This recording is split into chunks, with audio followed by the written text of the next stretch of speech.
Hi, welcome to How to Use Your Retarded Monkey Brain, video number 2. This is a motivational video on why you should learn to improve your mind, and the motivation is going to be survival.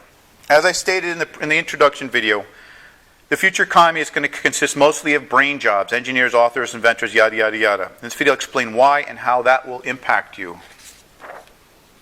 I'm going to discuss how automation has been displacing jobs since the beginning of the Industrial Revolution, and this baloney that all these jobs are going overseas is a red herring. And I'm going to discuss the worst case government resolutions to the unemployment problem and show you why you must tap your brain. You have to be on the right side of the future, the correct side. I don't mean right and left, I mean correct side of the future. So let's look at taking wheat, harvesting a field. Back in the 1800s, there were scores of laborers. And in the early part of the 1800s, it was probably mostly slave laborers. And it would take scores of laborers to bring in a field of wheat. And they were also trampling on it, and it's not a very efficient method of pulling wheat in.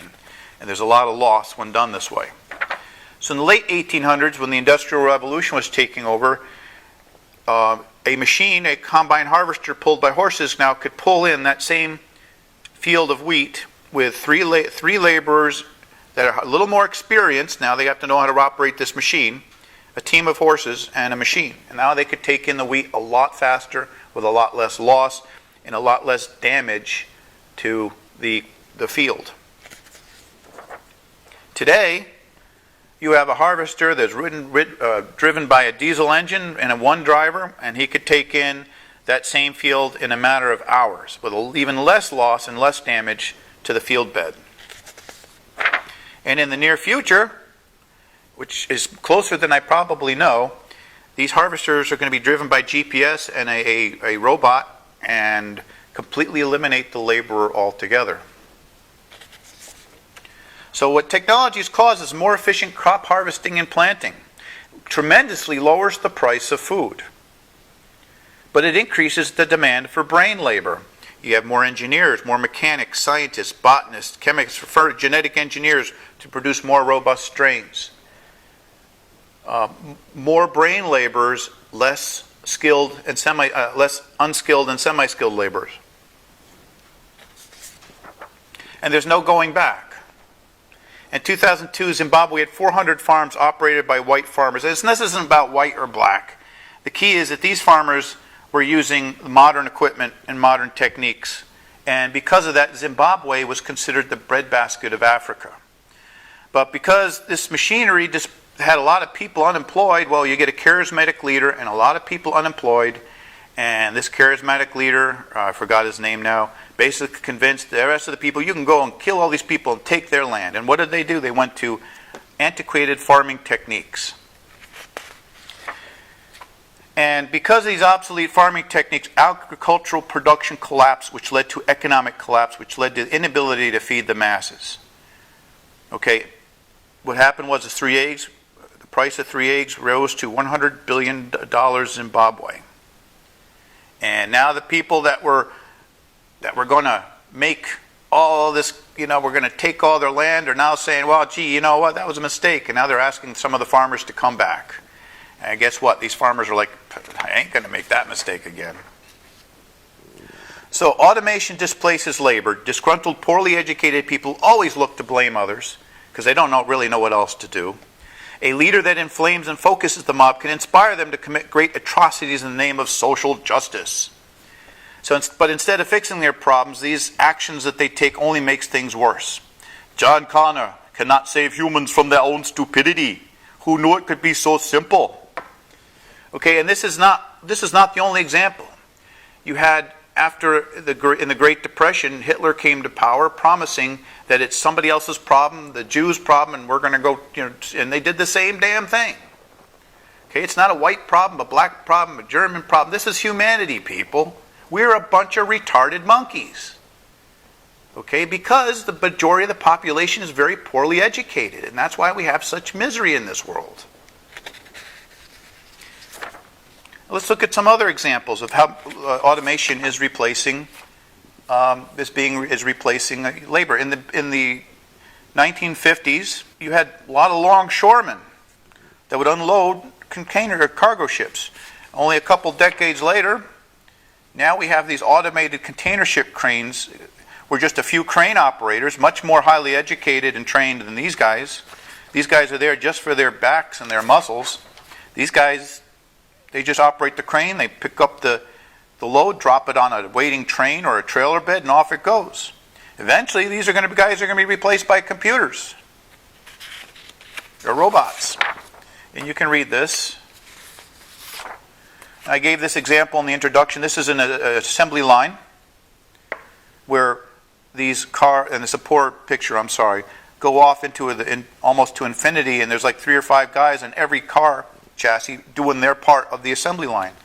Well, today, we have the Terminator going, sweet! It's all of his ancestors. And you can read that.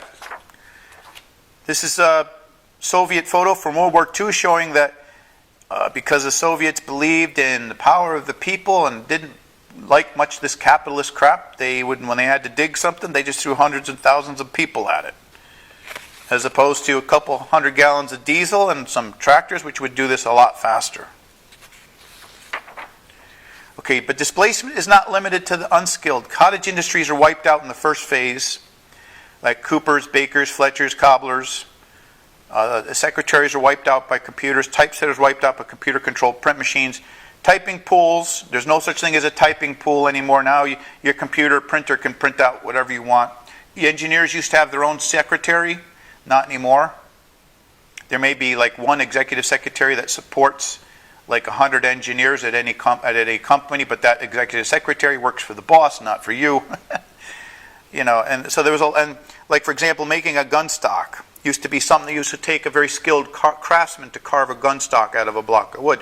Now with this automated lathe, this is a picture from Springfield Armory, a gun stock, all it needs is somebody to put a blank in the lathe and turn the lathe on, and the lathe will copy a blank. And so we've actually in a lot of cases have replaced semi-skilled labor with unskilled labor until the unskilled labor is replaced altogether. So what happens to all this displaced labor? Well, let's consider what happened in the early part of the 20th century, when massive amounts of people have lost their jobs because of regardless of cause, but in this case we're talking about automation. They lose the ability to buy essentials and become disgruntled. Animosity between the haves and have-nots increase, and this becomes a liability in power because those in power are very posh and they look like the richest of all of us with all their fancy ceremonies and fancy dress and crown jewels and all that stuff. And eventually charismatic revolutionaries arise which swoon and focus what Stalin called the useful idiots. And this becomes a threat to those in power.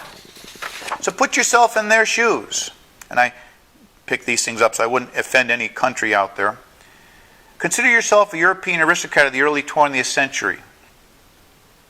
Millions of your subjects are suffering from poor economic times brought about by labor being displaced. What do? Well, you try a heavy hand. Because your factories can't compete with the cheap imports, probably at that time from America. You try to make decrees to control imports. The average person can't afford the locally made products. They can only afford the cheap imports. So those people stop buying the cheap imports, which puts people employed in the import-export business out of work. So now you've displaced more labor. Lower the price of their employees so they can lower the price of the car. But then that gets your subjects angry, so you make decrees to prevent factories from doing the price controls, and that forces the companies to lay people off. Then you try to make a law to prevent people from getting laid off, and that just forces the companies out of business. The more you try to control the situation, the worse it gets. The mob is now really angry. You look like you're incompetent. You look like you're out of touch with the people. You look like now your job is in danger. Even your life, if you consider the Romanovs. So angry mobs have a tradition of a bloodlust with whomever they determine is the cause of their misfortune. Consider the witch burnings in the 1600 America, or the French Revolution. How do you avoid the guillotine of an angry mob? Well, you've tried everything else, and they're coming for you. what do you do? Well, the only thing you have left, if you want to stay in power, either you run away and escape, or you deflect their bloodlust onto someone else, preferably the angry, out-of-work mob of another country.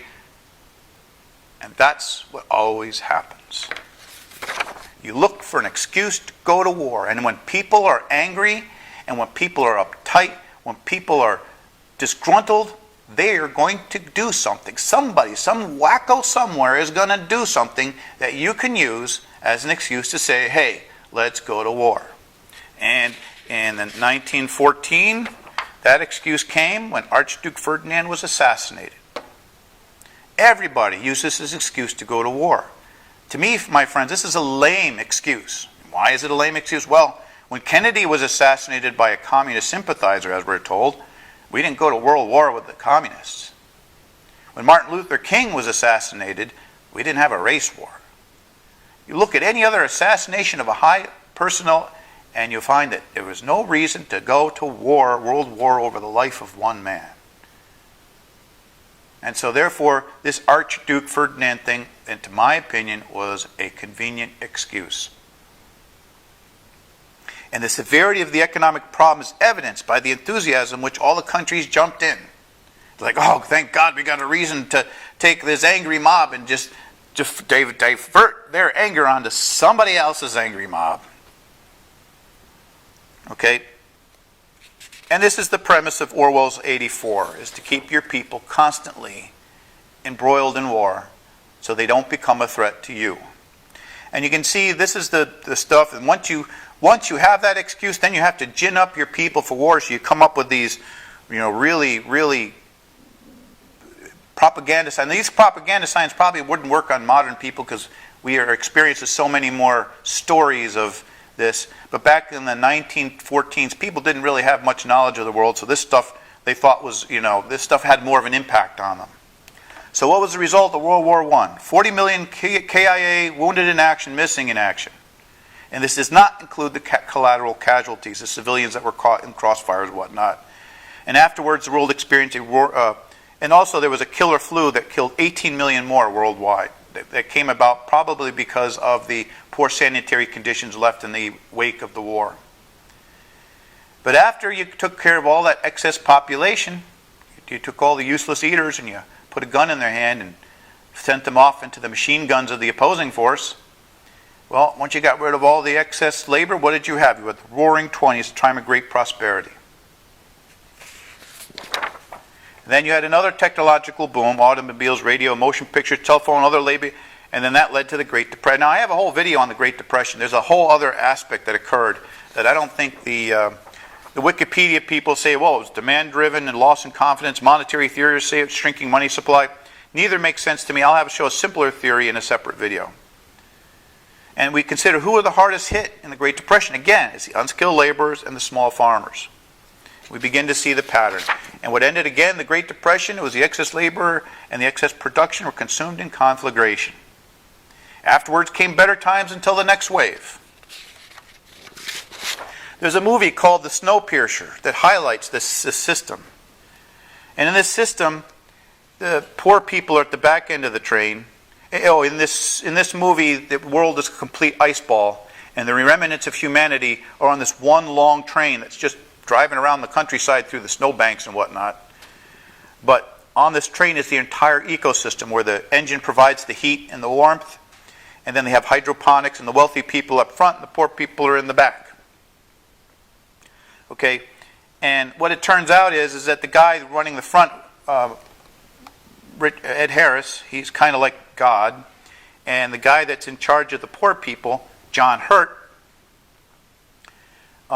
and we don't find this out till the very end, they actually have a telephone between the front and the back, and they're conspiring to get the people, the haves and the have-nots, at war with each other every time the population exceeds the capacity of the ecosystem in the train. And we learn that that's been going on generation after generation. And there's another movie, Logan's Run, where after people get to 30 years in life, they're just basically killed off. But they're given the hope that they can recycle, which they find out never happens. Now, let me give you a crippled Starship example. Let's say you have a starship that's crippled out long, long, long far away from Earth. On the starship, you have a captain, a pilot, communications officer, navigator, engineer, and the passengers are a pro football player, a famous movie star, a physicist, a doctor, and a bartender. And because they're crippled, they can only come back at a very, very slow rate. It's going to take 100 years to get back to Earth. But they only have 8 cryogenic pods for surviving a slow return trip, the 100-year return trip to Earth. So you have 10 people. Well, which 2 do you throw out the airlock? You can't take all 8, so you have to make a decision. And that's the way world leaders think right now. World leaders think that the Earth is a starship that's got limited resources, and that's probably not too far from the truth, with an ever-burgeoning population. So what do you think they're going to do? How are you going to make the population match the resources? You think about that. You think about the hard decisions. And you think about the cause of World War I, and you tell me, oh, really, we went to war over one man. Really? Seriously? Half of the royalty in Europe at the turn of the century were all intermarried, so they were cousins and uncles on all sides, and wives and nieces. So you tell me that all these people that are basically all intermarried for the purpose of maintaining peace and good relations went to war over one man? That doesn't buy it. So let's look at the near future.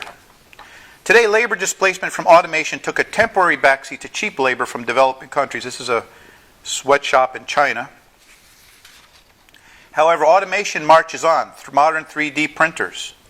The problem here is these people are making millions of one, and today people are all about custom. They all want their own iPod with all its own features and own applications. And so you're going to see in the future that people don't want to have one of a billion. They want to have their own individual type of their own custom design of their own choice to reflect their personality, just like we do with cars today. And you're going to find that computer automation is going to provide them what they want. This 1 million being made in a factory isn't going to be cost effective to make custom parts. And so automation is going to give the future people what they want. And it's going to put these people out of work. But the problem is developing countries have spent incredible amounts expanding factory capacity, while at the same time Western companies are investing in automation like burger making machines to escape from the burdens of labor costs, which are increasing due to government mandates. I mean, people are getting pushed into part-time jobs because the cost of healthcare has risen because of Obamacare. That's the way I understand it. I'm only saying what I hear from the news media, and you can't always trust the news media, but that's what I hear. Okay, so displaced labor in the West can no longer purchase luxuries from developing countries because very few people now have really good jobs.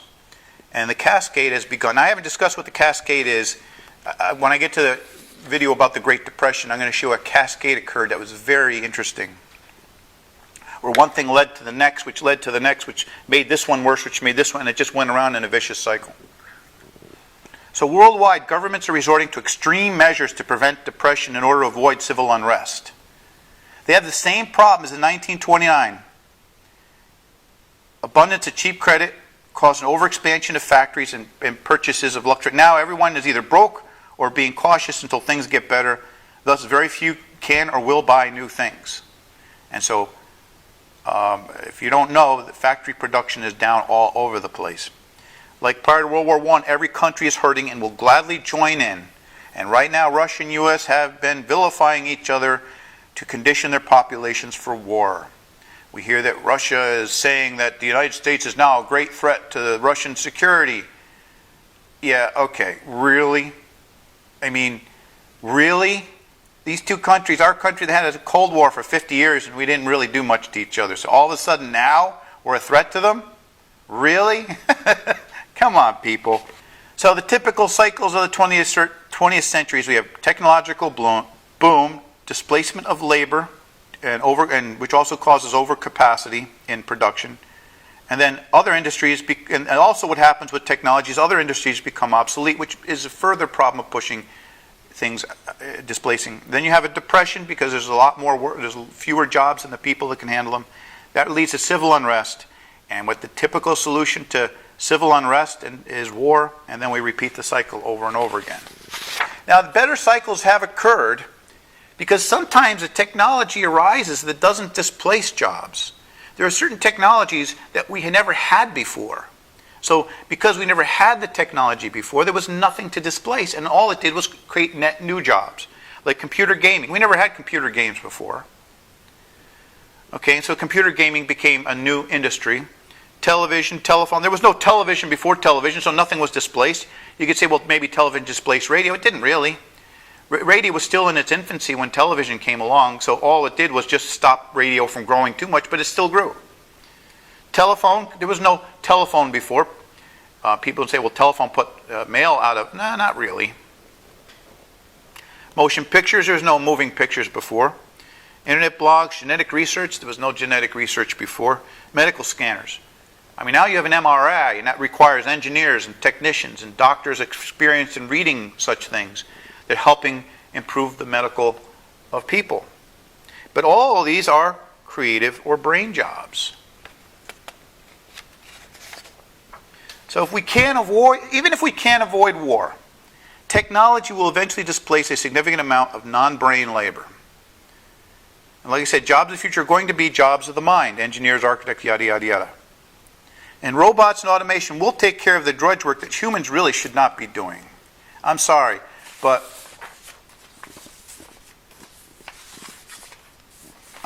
this is not my idea of a life. I'm sorry. This is better job. Humans should be doing the exploring the universe. We should be developing cures for cancer. We should be seeking out new life and new civilizations and becoming a member of the universe.